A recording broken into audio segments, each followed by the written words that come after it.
अपने छतरों की हजामत करवानी चाहिए या नहीं करवानी चाहिए। हजामत करवाने का कोई नुकसान तो नहीं है, और अपने छतरे, मुंदरे या कजले जो हैं उनकी हजामत करवाने का सही वक्त कौन सा है, किस वक्त उनकी हजामत करवानी चाहिए, ये सारी बातें जानेंगे हम लोग आज इस वीडियो के अंदर। अस्सलाम वालेकुम दोस्तों, उम्मीद है तमाम दोस्त अल्लाह ताला के फजल करम के साथ खैरियत से होंगे और आपके जानवर भी ठीक होंगे। इस दुआ के साथ कि अल्लाह ताला आपके जानवरों को सलामत रखे और आपके लिए फ़ायदा मंद बनाए, चलते हैं आज की वीडियो की तरफ। जैसा कि आप लोगों ने टॉपिक का नाम सुन लिया है कि इस वीडियो के अंदर हम लोग किसके बारे में बात करेंगे जी, तो ईद 2025 जो है वो आने वाली है। कुर्बानी वाली ईद जो है बहुत जल्द इंशाल्लाह 3 माह के अंदर अंदर आ जाएगी।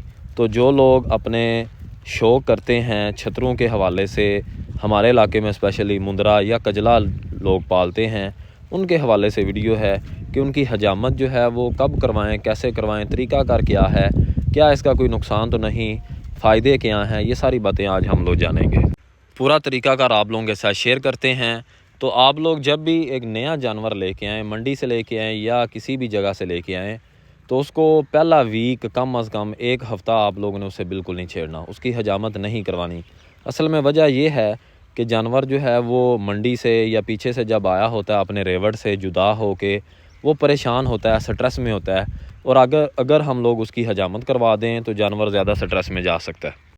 तो इसलिए आते साथ कभी भी आप लोगों ने अपने जानवर की हजामत नहीं करवानी।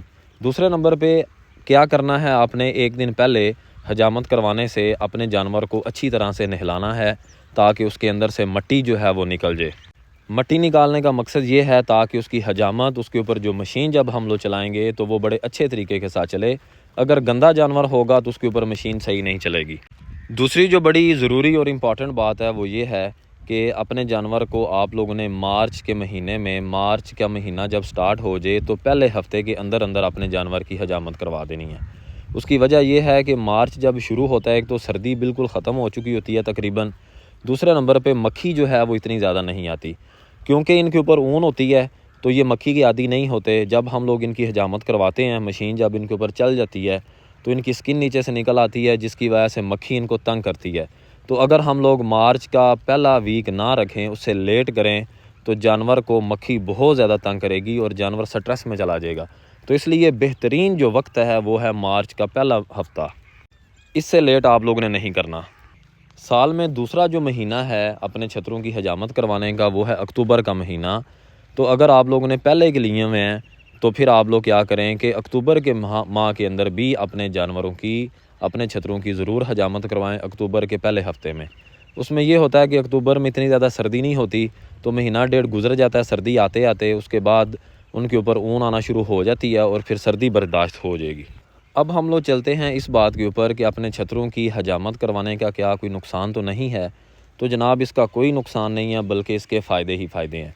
सबसे बड़ा जो फ़ायदा है वो ये है कि इनकी जब हम लोग हजामत करवाते हैं तो इनको हवा लगती है और इनकी ग्रोथ डबल से ट्रिपल हो जाती है। हजामत करवाने के बाद इनकी ऊन भी सफ़ेद रंग की निकलती है और जानवर बहुत ही अच्छा लगता है। उम्मीद है जी वीडियो आपको अच्छी लगी होगी। दुआओं में याद रखें, शेयर करें, सदका जारिया है। अल्लाह हाफिज़।